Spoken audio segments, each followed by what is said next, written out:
যে ফকিন্নির পোলা কোন রাজনীতিবিদ এই ছাত্ররা এত জীবন দিল, এটাকে ফকিন্নির পোলা বলার পরে এই দলের ব্যাপারে দেশের জনগণ কি সিদ্ধান্ত নয় সেটা তারা দেখবে ইনশাআল্লাহ।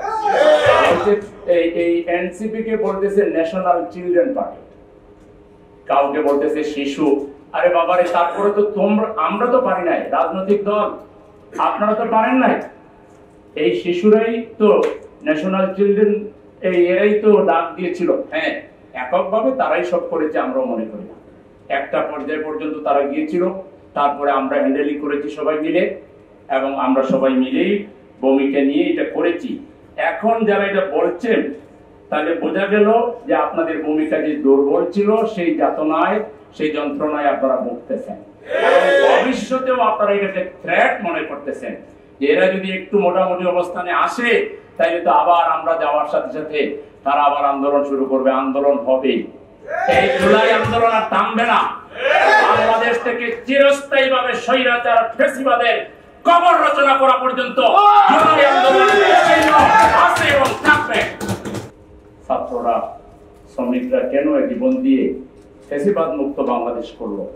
যারা ফ্যাসিবাদ কায়েম রেখে চাঁদাবাজি, টেন্ডারবাজি, খুন, ধর্ষণ, মিলেমিশে ভাগবাটোয়ারা, দিনের বেলা 2 দল, রাতের বেলা 1 দল, এইটা চালু থাকবে। এই ছাত্ররা কেন ডাক দিল আর বাকিরা সবাই মিলে আমরা কেন নামলাম, এটা মনে হতো। এই জন্য ব্যঙ্গ করে বলছে এটা কালো লোকেরা করছে।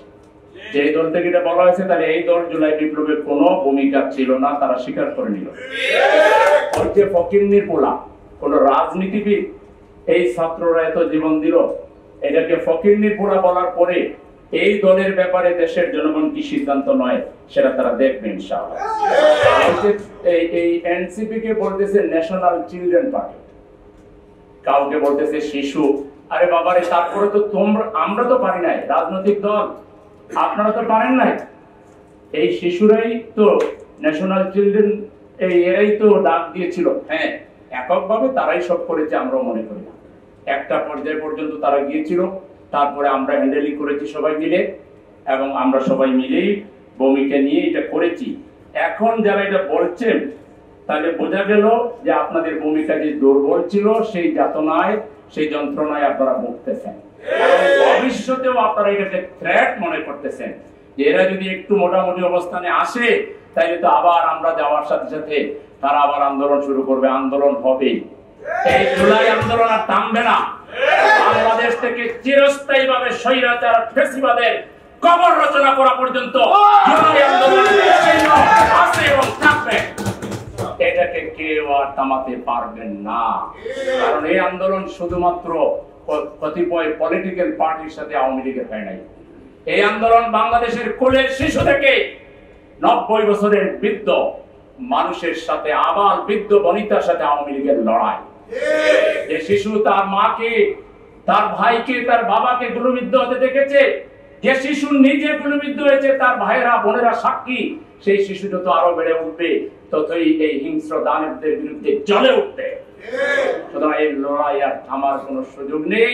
যারা পুরাতন ফ্যাসিবাদের সাথে মিলেমিশে, আধিপত্যবাদের সাথে মিলেমিশে নতুন ফ্যাসিবাদ কায়েম করতে চাচ্ছেন, তাদের স্বপ্নকে আমরা দুঃস্বপ্নে পরিণত করে দেব। এই বাংলাদেশে আপনারা যেটা ভাবতেছেন, সেটা এই বাংলাদেশে আমরা হতে দিব না। সুতরাং আমি সময় সংক্ষেপ করে বলে দিচ্ছি, এই সংস্কারকে আইনি ভিত্তি না দিলে, এবং যেটা বলা হচ্ছে আপনারা হয়তো খেয়াল করছেন কিনা, সেফ এক্সিট আর সেফ এন্ট্রি, মাখামাখি দুস্তি। কোথায় যাইবেন সেফে? এই জুলাই বিপ্লবীরা সারা পৃথিবীতে আছে। এই জাতির সাথে বিশ্বাসঘাতকতা করে যারা কোন আজাদের নির্বাচন করবেন, সারা দুনিয়ায় তাদেরকে প্রতিরোধ করা হবে। আমি আজকে ঘোষণা দিলাম, তিনি যেই হন না কোন no safe exit, no safe entry, বরং গণদোলাইয়ের শিকার হবেন। অলরেডি আপনাদের লোকেরা দুনিয়া বহু জায়গায় যে দোলাই শিকার হচ্ছে, সে যেই করুক। এখন একদল করতেছে, সামনে বিপ্লবীরা করবে। কারণ কোন আতাতের নির্বাচন বাংলাদেশ করার মানে হচ্ছে 2000 জুলাই বিপ্লবীর সাথে বেইমানি করা, রক্তের সাথে বেইমানি করা। এবং 40,000 আহত মানুষের সাথে বেইমানি করা। এই 40,000 পরিবারের 5 জন করে যদি বের হয়, 5 কত? আর 2,000 মানুষের 5 জন করে যদি বের হয় তাহলে কত? এদেরকে জীবনে রুখতে পারবেন? সুতরাং সব স্বপ্ন দুঃস্বপ্নে পরিণত হয়ে যাবে। এজন্য এরকম সোজা সাপটা হিসাব না করে হিসাবটা এইভাবে করেন। আমরা পিয়ার চাচ্ছি কেন? যাতে আর ফেসিবাদ এখানে, স্বৈরাচার ফেসিবাদ এখানে যাতে কায়েম না হয়।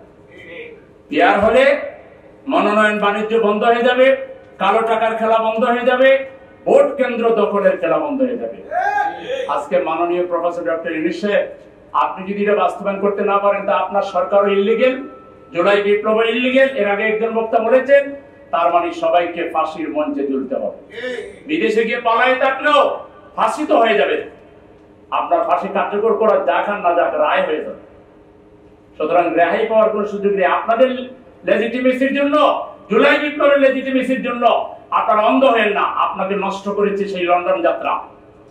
আপনার মতো আন্তর্জাতিক খ্যাতিসম্পন্ন ব্যক্তিকে আপনার পরিষদের দালালরা, চামচারা ভুল বুঝিয়ে অ্যাওয়ার্ড আনার নামে, আপনার নামে, এই বিশ্ববিখ্যাত ব্যক্তির নামে আপনাকে বানাইছে ডাস্টবিন। আর সেই ডাস্টবিনে ময়লা ফেলেছে কে? আপনার পক্ষে দাঁড়িয়েছে, এই জুলাই বিপ্লবীরা দাঁড়িয়েছে। আর যারা নিয়ে গিয়েছিল তারা আপনার পক্ষে দাঁড়ায়নি, আগামী দিনও দাঁড়াবে না। সুতরাং পিয়ার বাস্তবায়ন করতে হবে বাংলাদেশের রক্তপাত বন্ধ করার জন্য। আপনারা যদি স্বপ্ন দেখেন ভোট কেন্দ্র দখল করবেন, আল্লাহর কসম বলছি, জামাত শিবিরের লক্ষ লক্ষ জনতার 1 ফোঁটা রক্ত বৃথা যাবে না। বাঁশের লাঠি হাতে নিয়ে চাঁদাবাজদের পা থেকে মাথা পর্যন্ত ডান্ডা দিয়ে আমরা ঠান্ডা করে দেব। যদি ভালো চান, যারা এখানে নির্বাচন করতে চান, আপনারা লাইনে আসেন, সমঝোতা করেন, সনদকে বাস্তবায়ন করেন, সঠিক পথে আসেন। আপনারা মনে করবেন না জুয়া খেলা খেলবেন। রক্ত দিয়ে দিয়ে বাংলাদেশে আমরা এই জায়গায় আসছি। একটা ভোট সেন্টার দখল করার কোন দুঃস্বপ্ন দেখেন না। পা থেকে মাথা পর্যন্ত জনতা আপনাদেরকে শাস্তি করে দিবে। সুতরাং পরিষ্কার পথ একটাই, সুষ্ঠু নির্বাচন করতে হবে এবং কোনোভাবেই কোন মাস্তানি, কোন আপনারা নির্বাচন বলেন, আপনারা বলেন না কেন চাঁদাবাজ ধরতে হবে, আপনারা বলেন না কেন সন্ত্রাসী গ্রেফতার করতে হবে, আপনারা বলেন না কেন সংস্কার করতে হবে, তারপরে লিগেল কি বলে লেভেল প্লেইং ফিল্ড করতে হবে। এটা একটা শব্দ আপনারা বলবেন না, শুধু বলবেন নির্বাচন। এগুলো বন্ধ করতে হবে। আমাদেরকে সবাই মিলে দেশের কল্যাণ চিন্তা করতে হবে। আপনারা অলরেডি আদালতে চলে গেছেন, আমাদের কাছে খবর আছে।